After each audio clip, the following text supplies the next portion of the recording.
Hey guys, so the summer growing season is starting to wind down a little bit, and I'm starting to see more and more issues come up in the garden. But there's one issue that's kind of gone across the entire country, is a parasite that's turning up in a lot of produce, specifically lettuce and some other produce as well. So it could put you in the hospital, it could cause severe issues in your intestinal tract.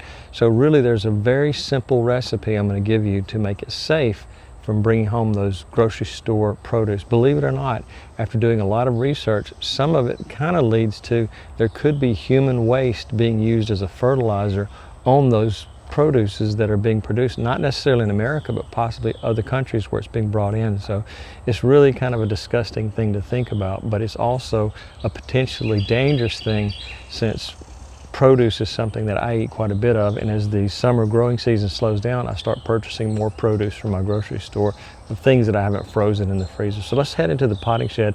I'm going to show you this super simple recipe you need to do each time you buy produce and bring it home from the grocery.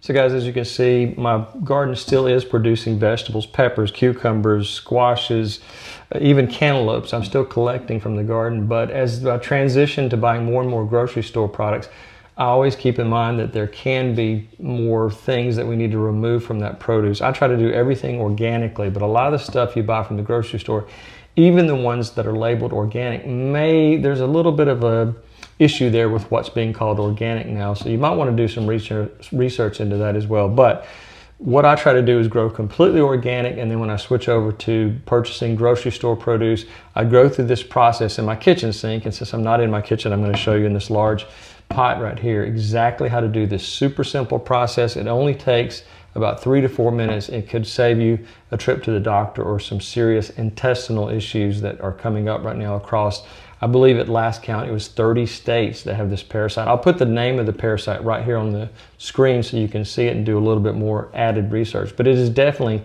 all across many news networks as we speak. Now, if you're a channel supporter on Patreon, I did put together this 8-page guide. It's very detailed on 25 different types of produce, about how to properly clean each one. You can download that, save it to a hard copy like this, save it to your digital device, your phone, tablet, whatever, PC, and this will help you make sure that you're properly getting those parasites off whatever you've purchased. It can really be a lifesaver in some cases. So just take a look at that if you are a channel supporter, and even if you just want to purchase it outright, you can do that by going to the Patreon link in the description. Now, before I give you the recipe, and it's a very simple recipe, a lot of people will say, well, I'll just wash it with dish soap or whatever I have around the sink. That's an absolutely bad idea to do. I'm going to put on the screen right here a list of things that you should not wash vegetables with. Sometimes it's common sense, but some people just don't think about it. They think they might be using a more safe or gentle form of soap, but it's something that shouldn't be on your produce at all.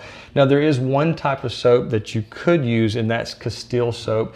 You could do about 1/4 to 1/2 of a teaspoon per gallon of water. So if you fill up a sink and you discover you have a 3 or 4 gallon sink, you could triple or quadruple that. So just remember, there's only one type of soap you can use, but that's not the recipe I'm going to show you today. But if you have any of this around your home, this is an all natural soap, and it's probably one of the safest types you can have using in and around your garden is Castile soap. I'll put a link in the description if you don't have access to it or you don't have anybody selling it near you in your area. So just take a look at that link and you get a bottle of it delivered to you pretty quickly. Now, as I said, generally I'm going to be doing this in my kitchen sink, which is going to hold a lot more than 1 gallon, but let's just do this recipe as a 1 gallon mix.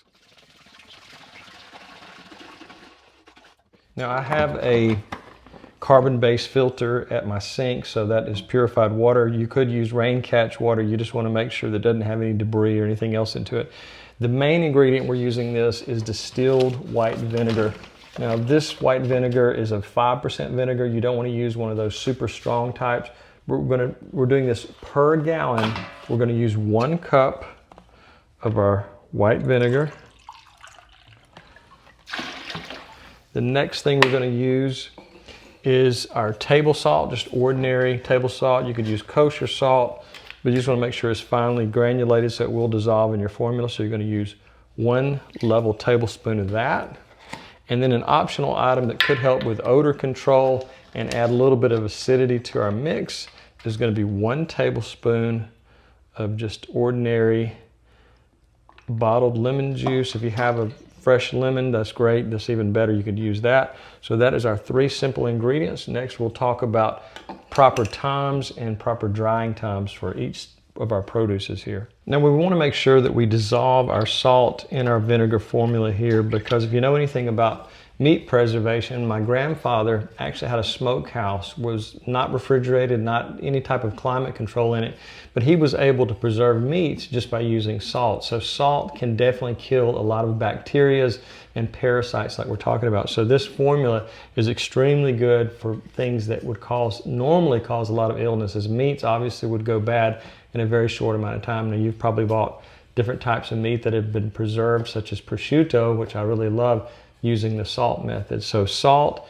and the other ingredients we have in here is going to really preserve and prevent any of these parasites from growing. Another thing I've noticed that when I do this with strawberries, it will extend the life of them. Without doing this, the mold will quickly grow on strawberries. So you could literally have an extra week to eat those strawberries that you purchased at your local grocery store by using the vinegar and salt method. Just make sure you give it a good rinse. Whatever you decide to, if you decide to drain it in the sink, you can do that and just give it a quick rinse over. You could do the same thing in a drainage thing like that, in a colander or whatever they call it. But just remember that you want to make sure that it's submerged up under the water.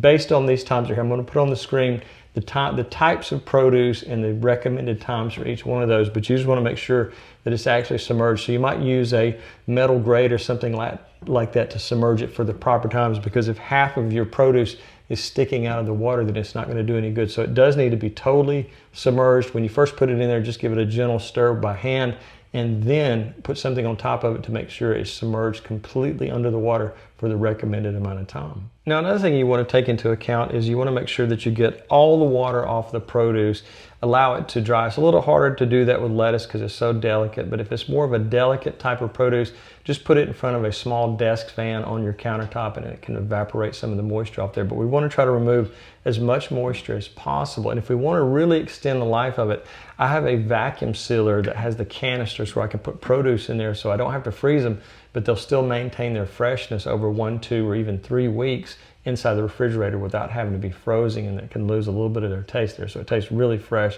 I'll put a link in the description to my favorite vacuum sealer. I've got actually 3, but there's one in particular I think works really good for preserving and prolonging the life of your fruit from your own garden or from your produce from your local grocery store. Now this is actually page 2 of the PDF I put together, and we go through 25 different types of produces and the proper way to get rid of these parasites or any other things, the bacteria that might be growing them. So take a look at that. If you're a member of the Patreon, you're a paid member, you can download this and take a look at it super easily, and you can save it to your device. So it's really something that people don't want to take the time to do, but when it comes to these parasites, it can be quite dangerous, and you can actually become dehydrated through some of the intestinal problems that are going to come along with consuming them, and it may not even show up for anywhere from two days to 2 weeks. So guys, in addition to these microscopic parasites and bacteria that might be on your fruits and everything like that, if you're growing your own vegetables, there's also the chances of eggs being on the outer skins of any one of them. So this process not only helps with things that you can only see under a microscope, but insects that are very common in my area that are going to be laying eggs on the outside of the fruit. So I don't like taking a chance on having an insect egg or larva or whatever stage of development might be in. I just want to make sure that I do this process when I bring everything into the kitchen, make sure that I've eliminated any chances of anything being on the produce, and it could be clean as possible when I get it into my system. I don't want to take any chances on having any intestinal discomfort, I can tell you, because the way they're describing it on the news, I will just say they're calling it explosive diarrhea, and that's something you definitely don't want to encounter. At least I don't. So guys, this has been one of the best years I've ever had for produce. Some of the formulas and the recipes I've put together have created more food and more produce than I can even eat. We've had to donate. We've had to go to a donation center that's luckily pretty close to us where we can donate some of this stuff. We just Ziploc bag it and then donate it there. So if you want to see different things, different ideas and recipes that I have, take a look at the catalog or the library of videos, and you'll find that although we're halfway through the growing season this year, next season you'll be ready to grow, and you'll have a lot more information on making sure that your garden produces as much as possible. So guys, I really appreciate you watching. If you'd like to download that PDF, please become a member of the Patreon. If you just want to support the channel, it's in a small way, but for me it's a very large way. It's just a thumbs up and a quick comment. That always seems to help. So guys, I really appreciate it, and have a great day.